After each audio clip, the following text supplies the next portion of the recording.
I think the big difference with AI is its ability to autonomously evolve, its ability to iterate on its own core code, on its own models, on its own weights, and be able to come back and say, oh, that wasn't a great answer. Let's try this again. Okay, that was a slightly better answer. All right, let's try this.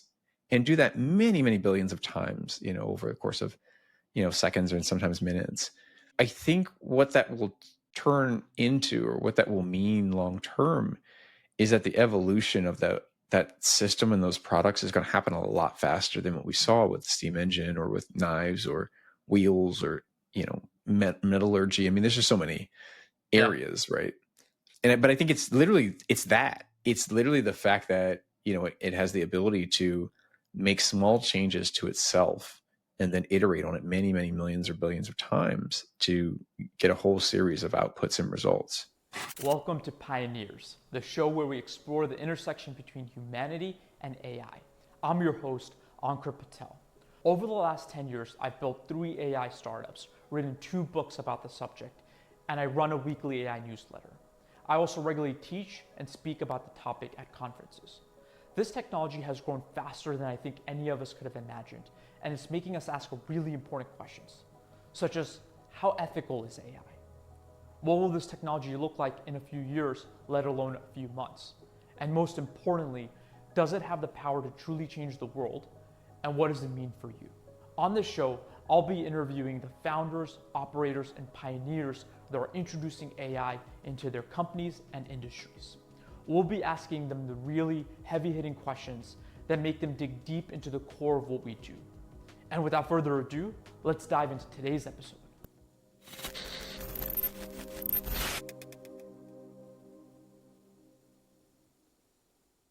Welcome back to Pioneers, the podcast where we explore what it really takes to build and scale AI in the real world. Today's guest brings a rare blend of experience as an engineer, founder, operator, investor, and educator.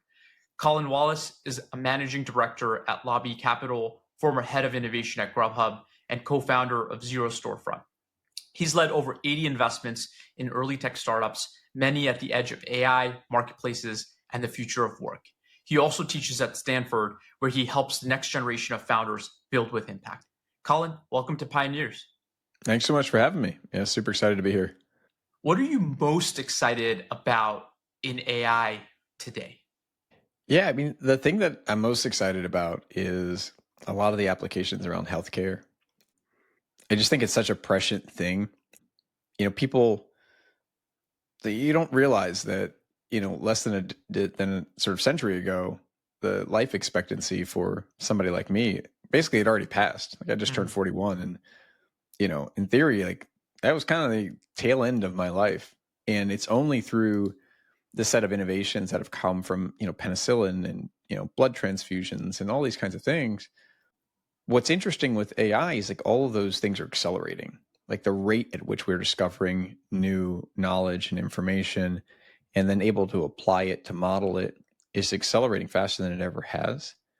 And I know every generation has always had their like, oh, like this will be the generation, the decade that we solve this problem or that problem, or like sickness will never be an issue after that now. And it's kind of always let folks down, but this might actually be a time where it's different, So I'm super excited about that. Just excited to see if it comes to fruition. And I have no doubts about what the impact will be if it does. Yeah, it's really funny. I think when you look back, it feels like innovation happened more as a flat line, but it really, the pace when you're in the moment, especially looking forward, it ends up being, it's like a scary ascent, right? Because I think you normalize innovation very quickly. And this is not just specific to AI, but just generally. Like, for example, I'll give you like just AI as an example. 2 years ago, 2.5 years ago, ChatGPT came out. All of a sudden, it did things that shocked people, shocked the world, awed people.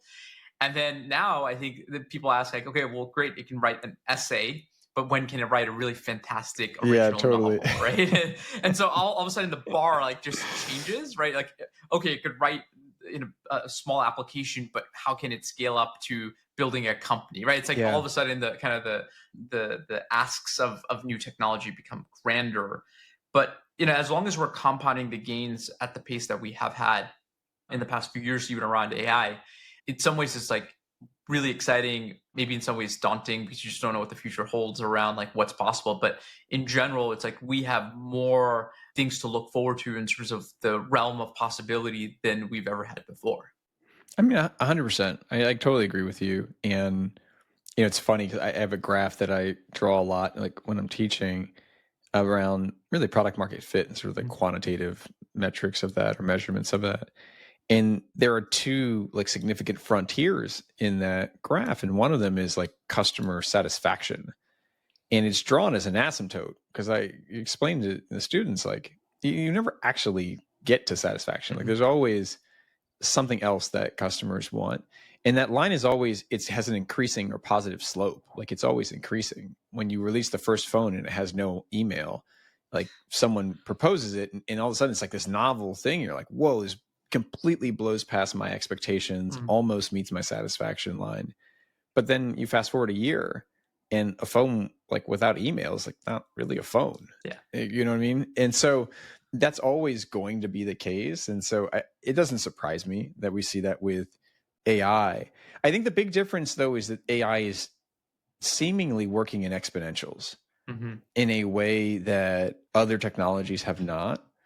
I mean, one way to think about it is the human experience is kind of this exercise in data compression, right? Like, we have this microphone, and this microphone, somebody spent their whole life trying to figure out like how to create and aerate the, styrofoam used to make this like microphone cover, or the, impedance monitors inside of it, or the resistive microphone, volume control. Like somebody literally spent their whole life doing that. Yeah. I'm positive of it, right? Some rare earth metal that somebody like dug out somewhere, and someone created a bulldozer to figure out how to dig it out and then how to purify it and smelt it and all that kind of stuff. And we click a button and it shows up from Amazon today. Yeah. Right?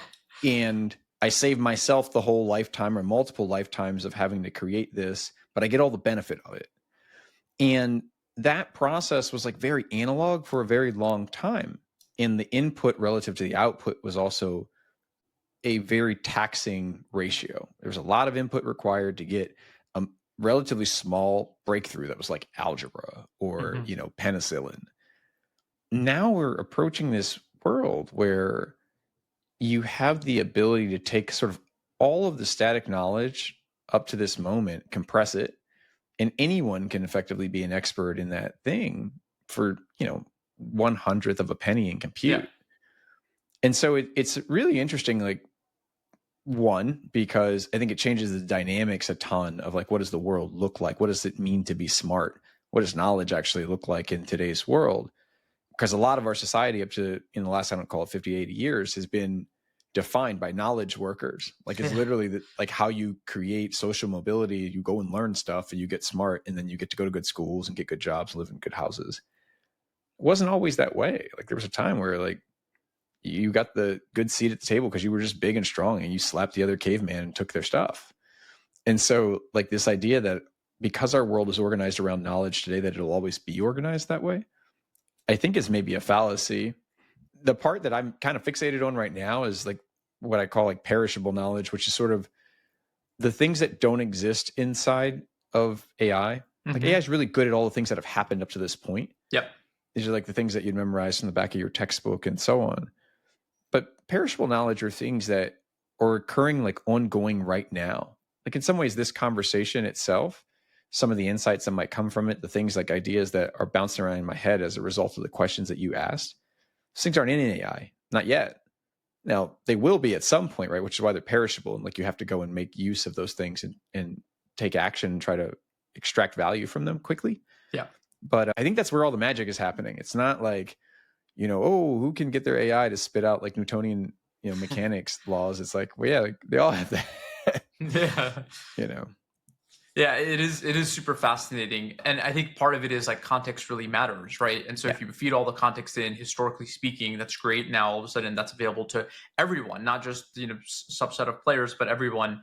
I think the internet was that, but you still had to comprehend and digest it and synthesize it. And that took effort and time. And in some ways it feels archaic to do it that way, like searching the web, finding the pages, figuring out which pages are the authoritative sources, and then condensing that to then go and do more work with. Now all of a sudden, compression, I think it's a great term. All of a sudden, that knowledge could be compressed into more bite-sized ways and available in any ways that in any way that you want, right? So it used to be, if you want to learn something new, you'd go on YouTube, you'd watch what creators had done, and that is still a phenomenal way to absorb new knowledge. But now all of a sudden, you go to Notebook LM for Google, pass in a bunch of information and context that you want, and it's able to distill that in a podcast, again, a very conversational, friendly way to absorb new knowledge. Or you could go to like deep research, any of the deep research agents that are available, and have it prepare a white paper on a topic that is esoteric perhaps, but that you really want to go and dive deep into and then get versed in. And again, it compresses that very quickly so you could absorb it and then do more with it.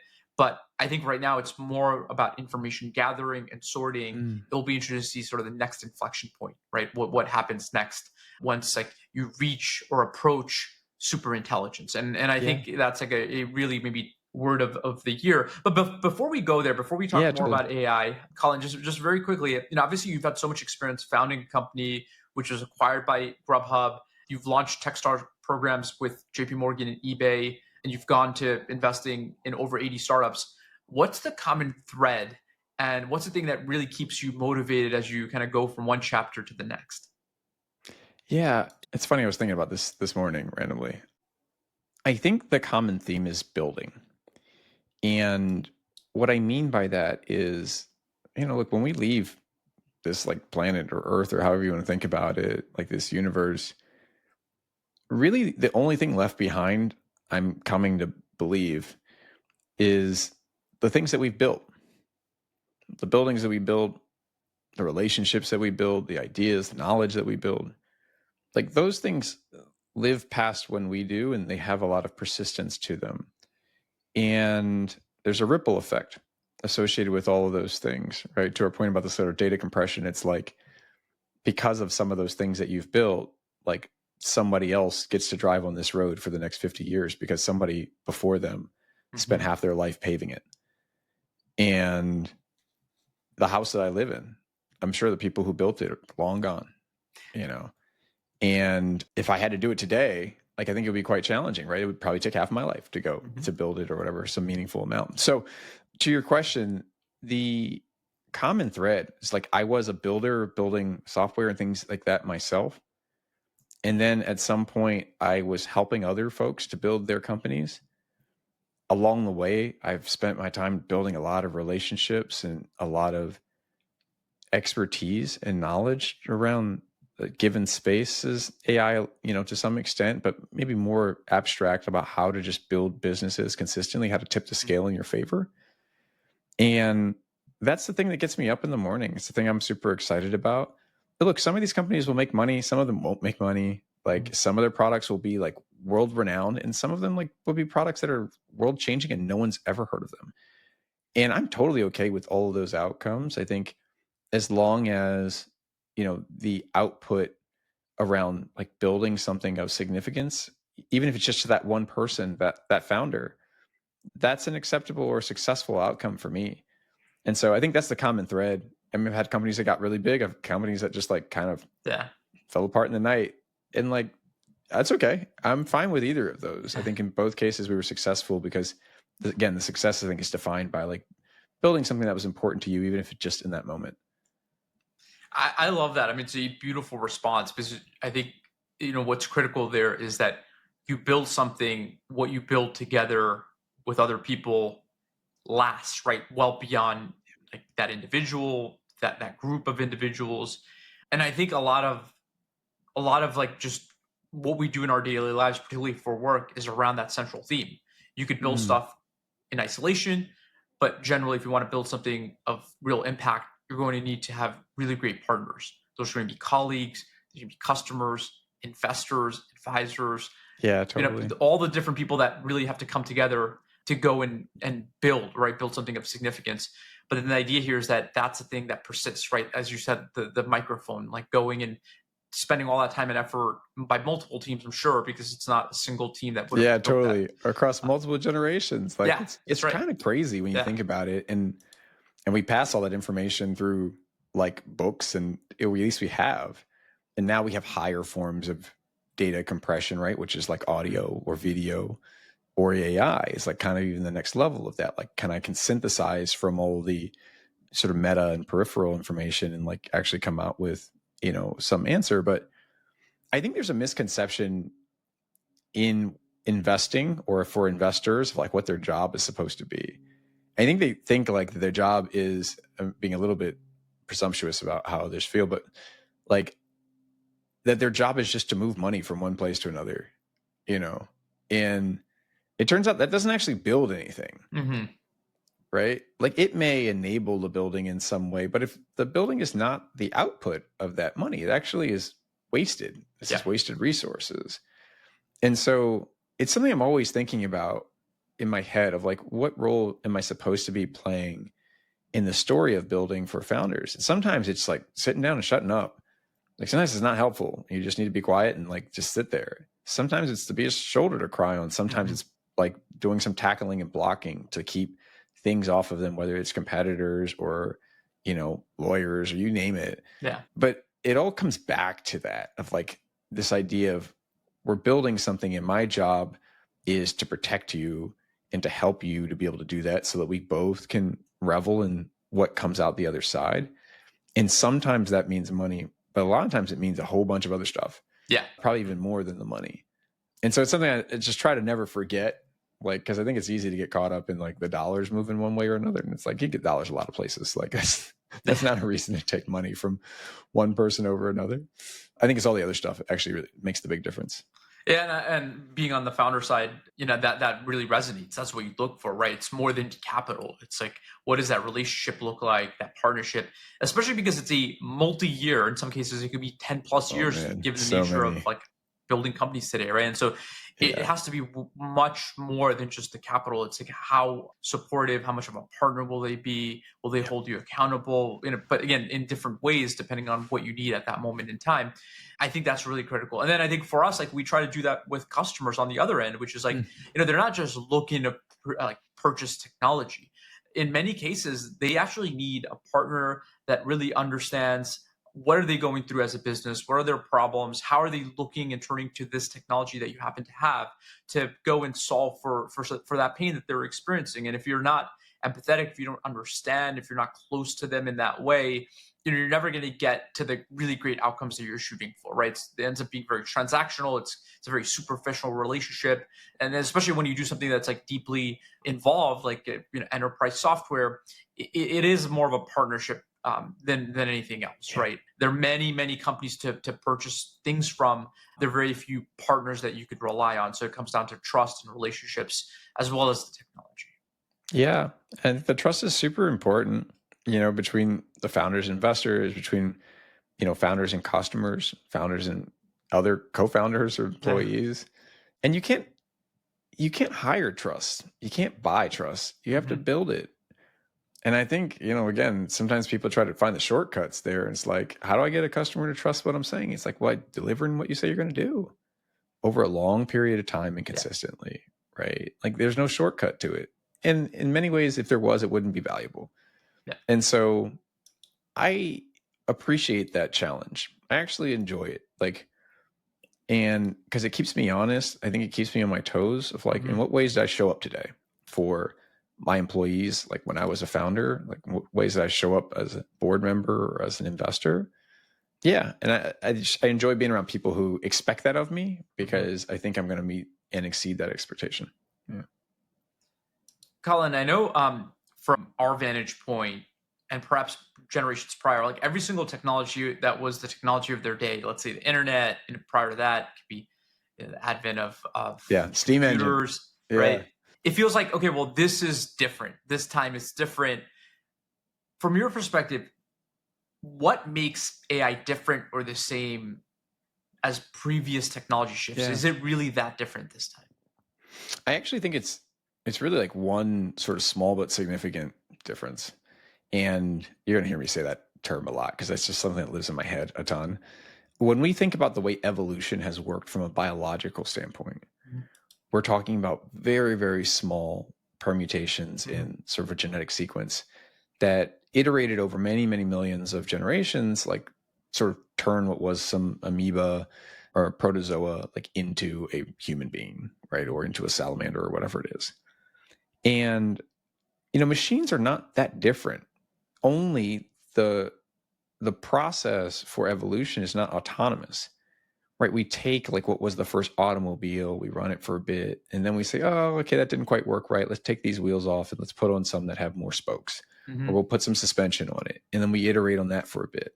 Then we say, oh, the steam engine didn't work so well. We should try using gasoline or kerosene, actually, even in the early days. And so you can see it kind of like over time, that process is happening, but there's a stopgap at each iteration where like we as humans need to go and regroup. We need to kind of pit stop on the changes that need to be made. Then we need to go and run sort of the verification and evaluation of whether or not that's working.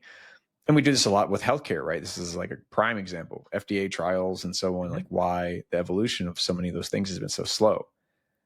I think the big difference with AI is its ability to autonomously evolve, its ability to iterate on its own core code, on its own models, on its own weights, and be able to come back and say, oh, that wasn't a great answer. Let's try this again. Okay, that was a slightly better answer. All right, let's try this. And do that many, many billions of times, over the course of, seconds and sometimes minutes.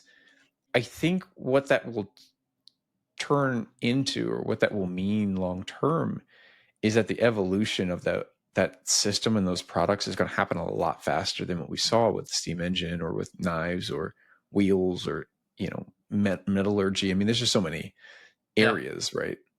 But I think it's literally the fact that it has the ability to make small changes to itself and then iterate on it many, many millions or billions of times to get a whole series of outputs and results. Yeah, it's like the pace of evolution is much faster with this type of technology because you have that technology go and inform the evolution itself, right? Yeah. So there's a lot of That's talk, right. and this is happening, but it's like AI that is then helping inform how the AI improves. And it's Yes. already happening when you think about reasoning models, because it used to be 2 years ago, you'd make a single call, it would give you the response as is. And if you wanted to go fix it, you have to go adjust the prompt, put a new prompt in, you'd go iterate. So it was like very human driven, very mechanical in some ways, like having a person go in and fix it. Now, like if you look at reasoning models and you look at what's happening under the hood, the LLM is self-correcting. So it's trying to see, did we get the intent of the user right? Then one call is made to go get information. The second call is made to go and assert that that answer actually meets the request for the user and what things that maybe the first answer didn't quite address. And then it goes through that series of loops to a point where you have a lot of calls that are made, but the AI is self-correcting ultimately to get to the right output. Exactly. And that is a phenomenal like result, right? This is what you're mentioning is like it's helping evolve itself on the fly to improve results. Yeah, I would almost describe it as like a pre-evolution. Like there's a pre-evolution that's happening within the model, and then there's like evolution that's happening in the model human exchange, right? Which is like sort of me saying, oh, that was a great picture, or that was like, oh, that was so, output. And when you combine those two, you go from these like linear outputs to all of a sudden you have this exponential growth and like how both of you are actually getting smarter, right? The model is getting smarter about its own sort of pre-evolution, how it engages with you, but you're also getting smarter about how to utilize the model. I probably run 7 or 8 like regularly, and it turns out they're all very, very different. Yeah. The funny part is, in many cases, their base level learning and base level like training was on largely the same data set, which is like, I don't know, 40 or 50 terabytes of data sort of like scraped off the internet and, labeled by Scale or whoever. But the outputs are very different in the same way that we all could read the same book and come away from it like having very different, takeaways. I think I was watching an interview with Rick Rubin, who, if you're not familiar with him, like, Rick's a like really famous producer. He did the Beastie Boys and the Run DMC Aerosmith collab.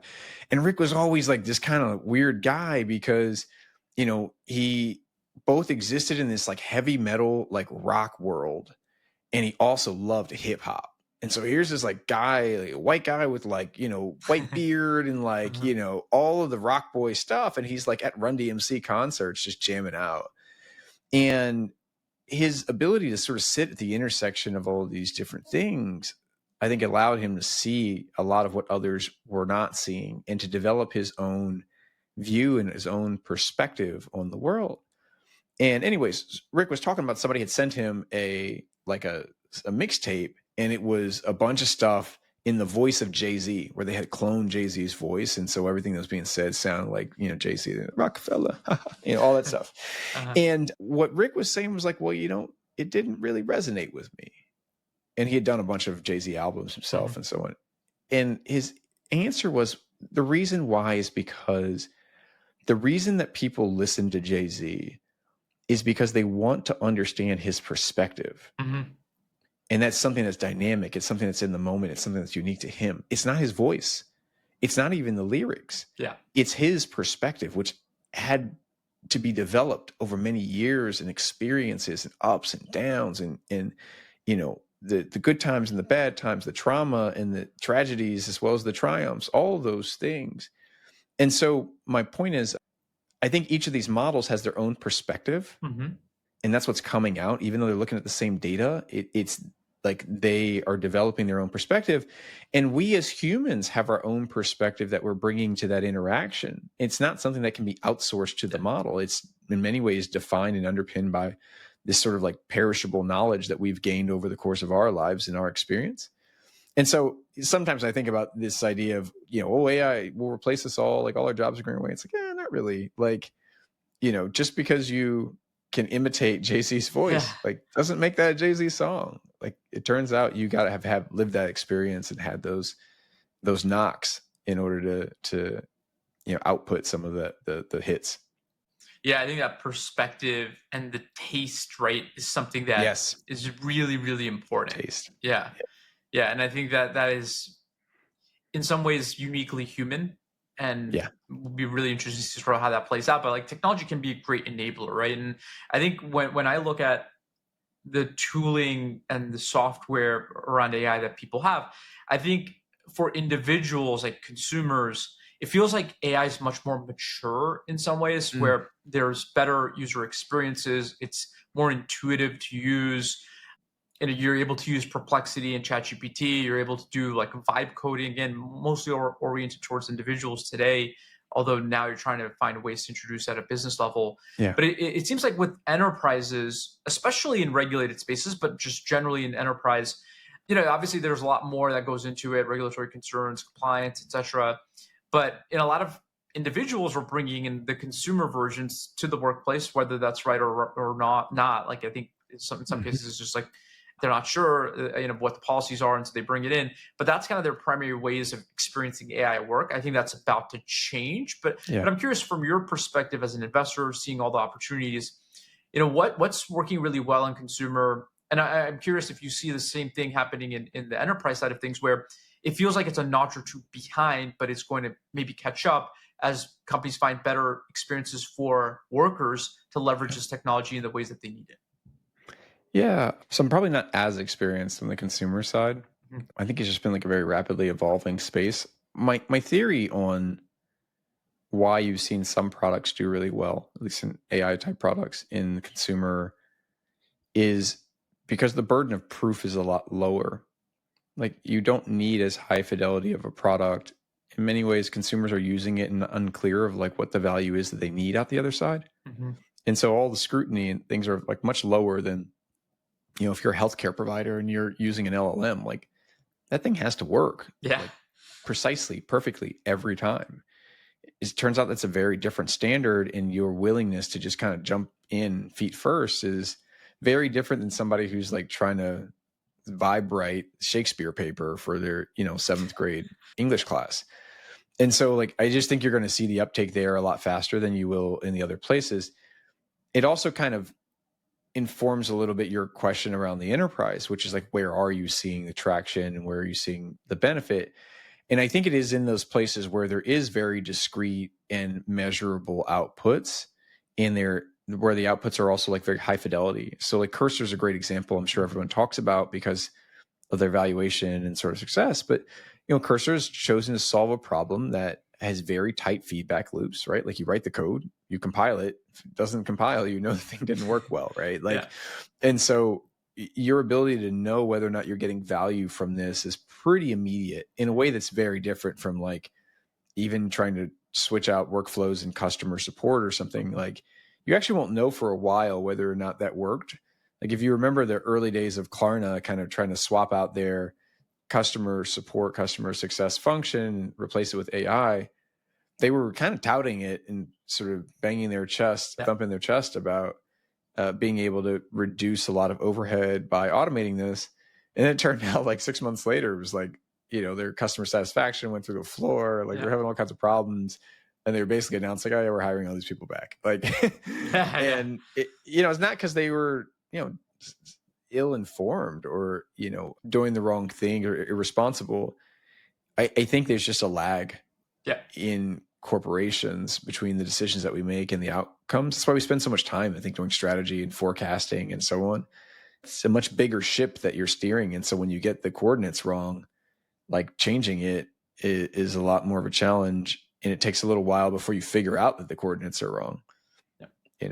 Yeah, it's very interesting. I mean, when we speak with enterprises, sometimes they don't know what it is that is considered success. Like they don't have good metrics.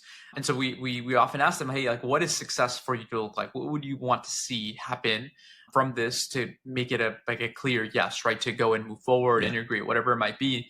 And a lot of times they don't know. And so we're helping shape that. Like how should you evaluate this from which perspectives? Is it more about time saved? Is it about cost reduction? Is it more about how quickly that workflow or decision could be made? Is it about the reduction of errors or delivering some better customer outcome? And then how do you measure that? It's again something that maybe they haven't historically done. And so now you have all of this visibility brought on a workflow or process that historically may not have had great data for. But I think that slows down some of the adoption, I imagine. I think that's absolutely right. And it's usually a sign too that you're really early, like in a market, because early on, like especially in technology waves, it's not clear for customers like the dimensions on which they're buying.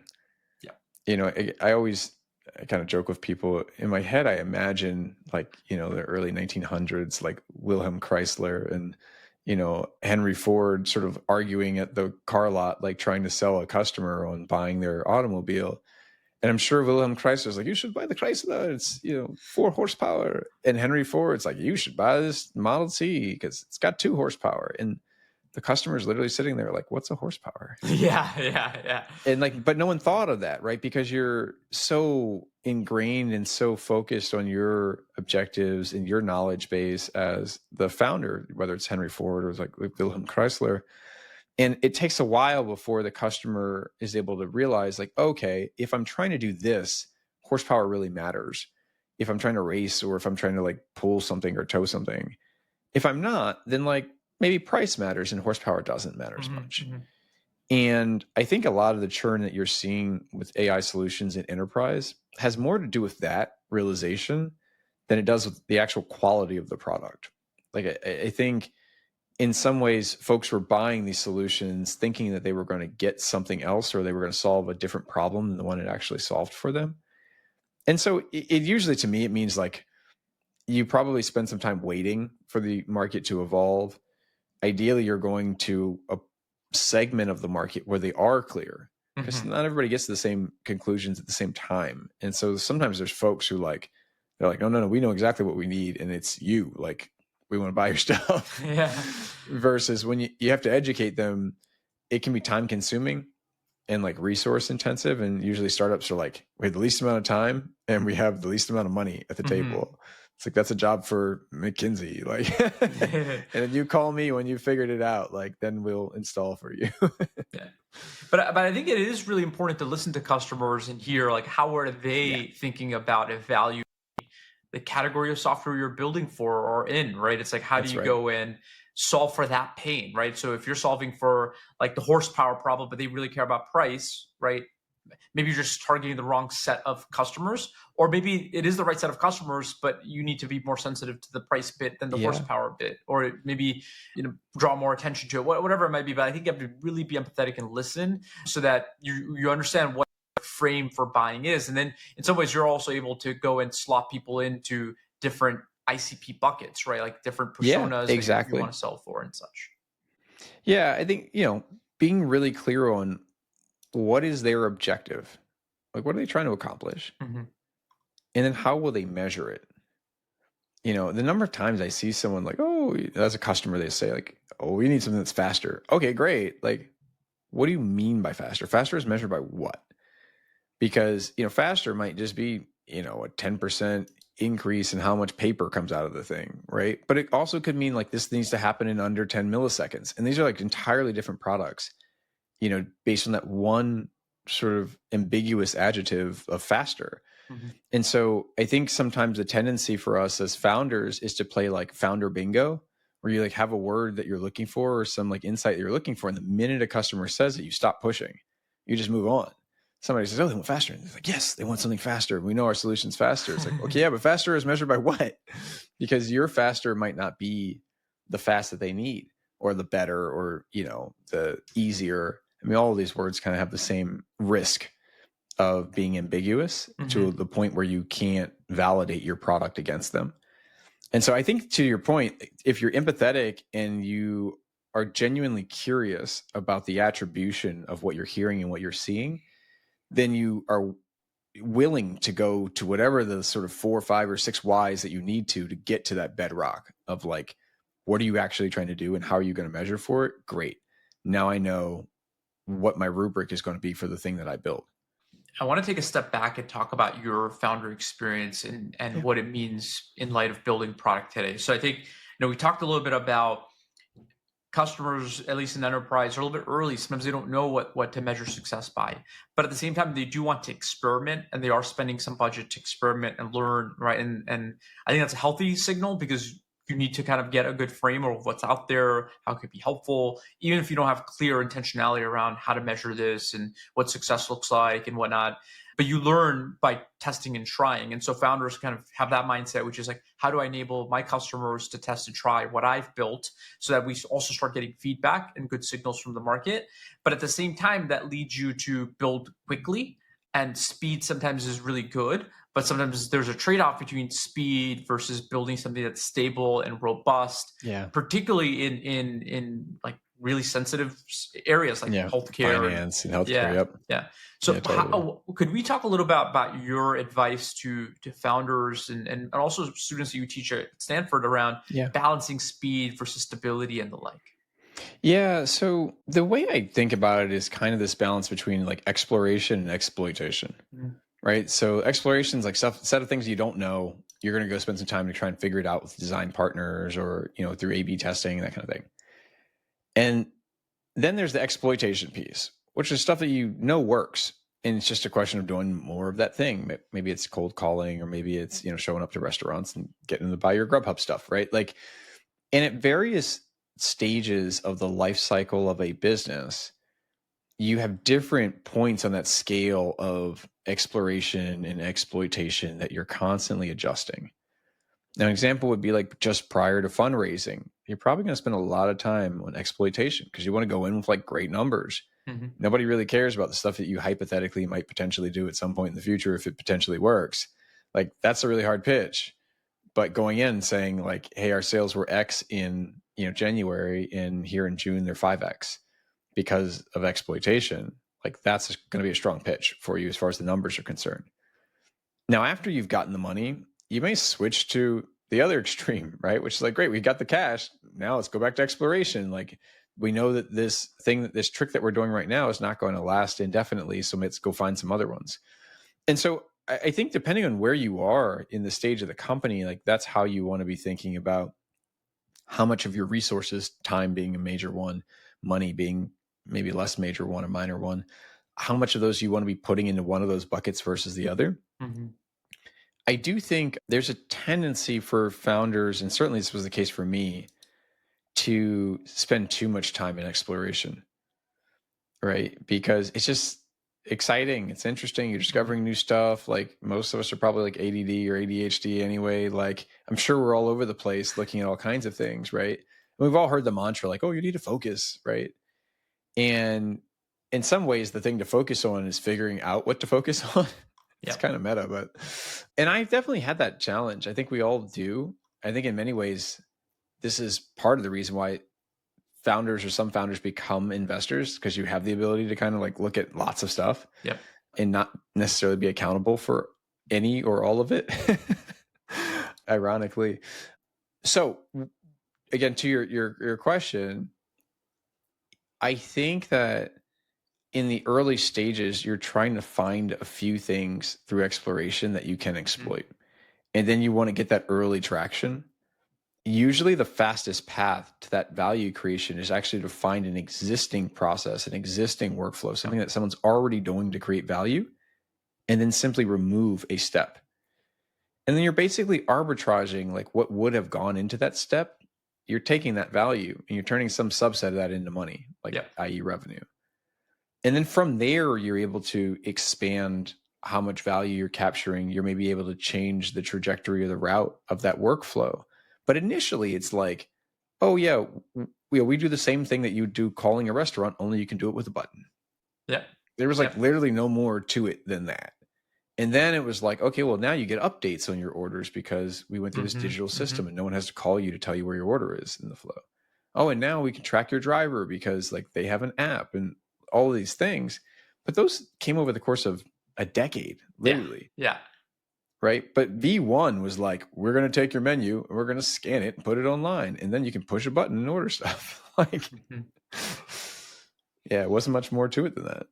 I mean, I love that because it goes back to that theme of like that evolution, right? Which is like, and compounding gains, which is you start somewhere, you latch onto that and then you expand that, right? And then you could have a series of cycles that are exploiting versus exploring. And it's also a really popular term in AI, right? Like you want to go and figure out what are the known spaces and mine in those known spaces. So do that exploitation, but at the same time, really expand the value you could deliver and how you build a product. And I think you have to do a balance of both, right? Because if you're just exploiting, you're only solving for things as they are today and what customers are telling you today, and you never have a future state that you're building for, like a vision, right? And that vision really does matter, and you want to go and explore that kind of space from a visionary perspective. And I think you have to do a little bit of both, because if you're certainly only in exploration land, you're in like a far future. And unless that's what your intent is, like doing research and then getting to product much later on, you're going to be stuck into that like more conceptual land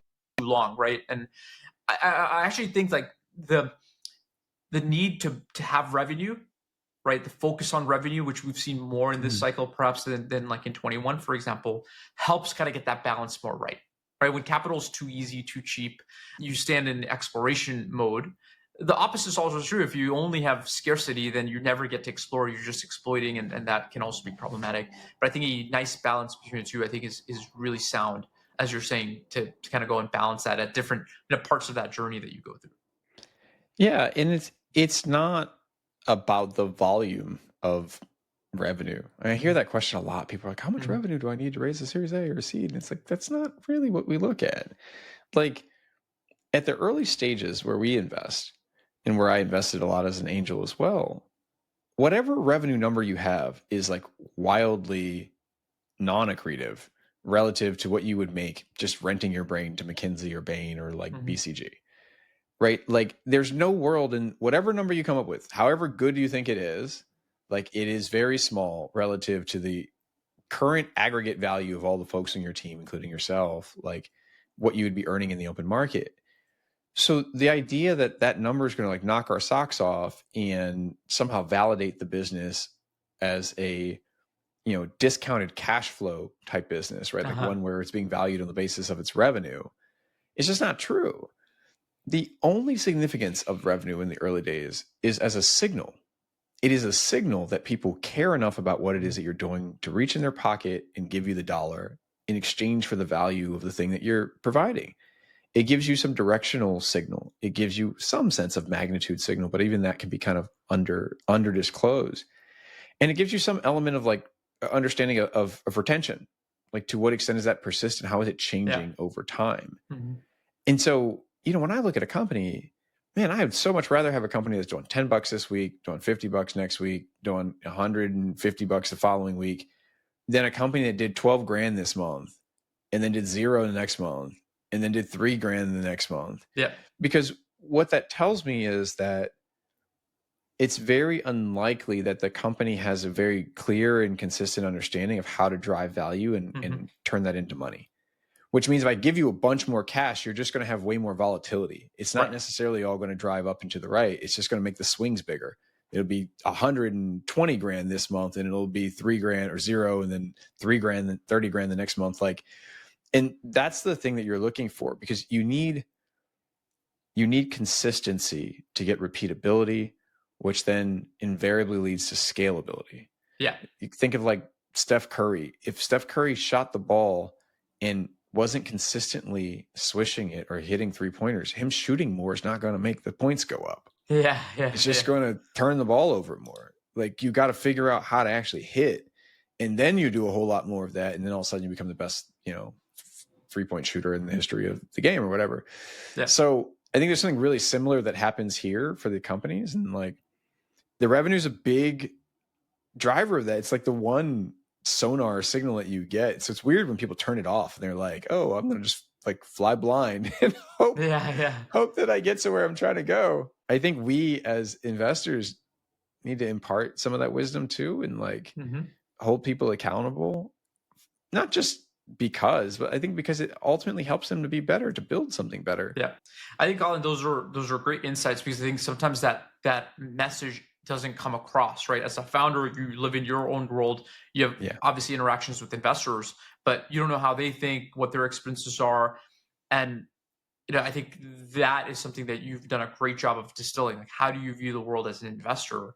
And it certainly really helps that you have experience as a founder and operator, right? So you can go and understand the different perspectives and bring, as you mentioned earlier, Jay-Z has a perspective and taste in the music he does. He writes and produces and such. And I think, you're basically have your own version that you have a frame that's distinct, and then you're able to share that. So, I do really appreciate you joining us for this podcast, sharing a little bit of that wisdom.